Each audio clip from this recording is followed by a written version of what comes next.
कहानी खून पीने वाली चुड़ैल। रात के 9 बजे रागिनी जैसे ही बाथरूम में घुसती है, नल खोलती है तो नल से खून गिरने लगता है, जिसे देखकर रागिनी चौंक जाती है। शीशे की तरफ देखती है। बाथरूम के शीशे में उसे एक पिशाचिनी दिखाई देती है। तुम इस घर को छोड़कर चली जाओ, वरना मैं तुम्हें मार दूंगी। रागिनी की गर्दन पकड़ने के लिए पिशाचिनी जैसे ही हाथ बढ़ाती है, रागिनी बाथरूम का दरवाजा खोलकर चिल्लाते हुए बाहर निकलती है। दीपक रागिनी को चिल्लाते हुए बाहर निकलते देखता है तो कहता है, क्या हुआ रागिनी? मैंने बाथरूम में पिचासनी को देखा और जैसे ही मैंने नल खोला तो उसमें खून बह रहा था। पिचासनी का चेहरा शीशे में साफ साफ दिख रहा था। वो बोल रही थी, घर को छोड़कर चली जाओ, नहीं तो मैं तुम्हें मार दूंगी। उसने मुझे मारने के लिए मेरी तरफ हाथ भी बढ़ाया। क्या रागिनी, तुम भी ना? भूत कुछ नहीं होता। मैं तो कहता हूँ ये तुम्हारे दिमाग का वहम है। चलो मेरे साथ, मैं चल के देखता हूँ कि कहाँ पे भूत है। दीपक रागिनी के साथ बाथरूम में जाता है और नल खोलता है। नल से खून की जगह पानी गिरता है। बाथरूम के शीशे में भी उसे कुछ नजर नहीं आता। कहाँ कुछ है रागिनी? यहाँ तो कुछ भी नहीं है। मैं तुमसे कह रहा था ना कि ये तुम्हारे दिमाग का वहम है। टेंशन की वजह से इंसान को ऐसा भ्रम हो जाता है। मैं पिछले कई दिनों से देख रहा हूँ तुम अपनी सहेली की मौत की वजह से बहुत ज़्यादा तनाव में रह रही हो और इसी की वजह से तुम्हें ऐसा महसूस हो रहा है। चलो, रात काफ़ी हो गई है, चलो चल के सोते हैं। दीपक तो सो जाता है, लेकिन रागिनी को नींद नहीं आती। रात भर पिशाचिनी के बारे में सोचती रहती है। रात के 1 बज रहे थे। अचानक रागिनी को लगता है कि बालकनी में कुछ है। रागिनी बालकनी की तरफ धीरे धीरे बढ़ती है और जब बालकनी के पास पहुंचती है तो देखती है कि पिशाचिनी बालकनी में खड़ी है। रागिनी कुछ सोच पाती उससे पहले पिशाचिनी रागिनी के शरीर में प्रवेश कर जाती है। उसके बाद रागिनी चुपचाप आती है और बेड के बगल में खड़ी हो जाती है। दीपक पूरी नींद में सोया हुआ है कि अचानक उसे आभास होता है कि कोई उसके पास खड़ा है। जब दीपक जागता है तो देखता है कि रागिनी का चेहरा हरा हो चुका है, उसकी आंखें लाल हो चुकी हैं। ये देख दीपक डर जाता है। रागिनी, तुम ये कैसा मजाक कर रही हो? रागिनी, ये चेहरे से मुख हटाओ, मुझे डराना बंद करो। लेकिन रागिनी तो चुड़ैल बन चुकी थी, इसलिए वो कुछ नहीं बोल रही थी। रागिनी, तुम मेरे साथ मजाक क्यों कर रही हो? मैं रागिनी नहीं, माया हूँ। माया कई सालों से इस शरीर की तलाश कर रही थी, जो आज मुझे मिली है। अब मैं रागिनी के शरीर में रहकर अपना शिकार करूंगी। इतना कहकर चुड़ैल चली जाती है। चुड़ैल के जाते ही रागिनी का चेहरा ठीक हो जाता है। अरे, मैं यहाँ आकर क्यों खड़ी हूँ? मैं तो सोई थी ना। रागिनी की बात सुनकर दीपक समझ जाता है कि रागिनी को कुछ भी याद नहीं। फिर दीपक सोचता है, चुड़ैल की बात रागिनी को बताना ठीक नहीं है, वरना वो डर जाएगी। उसको बिना बताए ही कुछ करना पड़ेगा। लेकिन रागिनी को कुछ तो बताना पड़ेगा ना।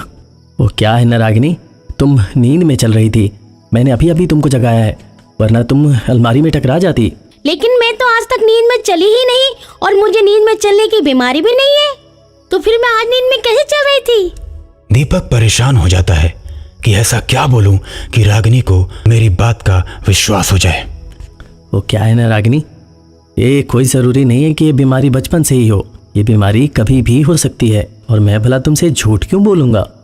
अब दीपक की बात पर रागिनी को भरोसा हो जाता है। फिर दोनों सो जाते हैं। दीपक सुबह जल्दी घर से निकलता है और अपने दोस्त रमेश के पास जाकर उसे सारी बात बताता है। क्या यार दीपक, तू भी क्या फालतू की बात कर रहा है? आज के ज़माने में भूत प्रेत चुड़ैल कुछ नहीं होते। अरे तुझे भ्रम हो गया, भ्रम। नहीं यार रमेश, रागिनी के अंदर चुड़ैल है और उसने मुझसे बात भी की थी। चुड़ैल रागिनी को अपने वश में करके लोगों को मारेगी। चल मैं यार तेरे साथ घर चलता हूँ, देखता हूँ कि वो चुड़ैल मेरा शिकार करती है या नहीं। अरे वाह रमेश भैया, आज कैसे रास्ता भूल गए? दीपक की वजह से रास्ता भूल गया भाभी। दीपक कहता है कि हमारे घर में पिशाचिनी है और उसने रागिनी को अपने बस में कर लिया है। और अब वो शिकार करेगी। तो मैंने कहा चलो हम भी देखें पिशाचनी चुड़ैल को। दीपक, तुमको लगता है मेरे अंदर पिचासनी है? हाँ रागिनी, मैं तुम्हें नहीं बताना चाहता था और तुम्हें बिना बताए सब कुछ ठीक भी करना चाहता था, मगर इस रमेश ने सब गड़बड़ कर दिया। देखा भाभी, कुछ भी बोलता है। भाभी मैं भी चैलेंज करता हूं कि अगर तुम्हारे अंदर चुड़ैल है तो मैं उसको सबक सिखा कर ही जाऊंगा। रमेश के इतना कहने की देर थी कि तभी रागिनी का चेहरा बदलने लगता है। उसकी आंखें लाल होने लगती हैं, बाल बिखरने लगते हैं और फिर रागिनी बोलती है, रमेश के बच्चे, तुझे क्या लगा तू कुछ भी बोलेगा और मैं चुपचाप सुनती रहूंगी? अब मुझे सबसे पहले तेरा ही शिकार करना पड़ेगा। इतना कहकर पिशाचिनी रमेश का गला काट देती है और उसका खून पीने लगती है। ये देख दीपक वहां से भाग जाता है। दीपक भाग ही रहा होता है कि तभी उसे रास्ते में एक बाबा दिखाई देते हैं। बाबा जी मुझे बचा लीजिए बाबा जी, वो पिशाचनी मेरी पत्नी को मार देगी। उसने अभी अभी मेरे दोस्त रमेश को मार दिया और उसका खून पी रही है। बाबा अपनी आंखें बंद करके अपनी दिव्य शक्ति से पिशाचनी को देखते हैं, फिर दीपक से कहते हैं, वापस चलो, तुम्हारी पत्नी को पिशाचनी के चंगुल से मुक्त कराना है। दीपक बाबा के साथ अपने घर वापस आता है। वहां पिशाचनी खून पी रही होती है और बाबा को देखकर बोलती है,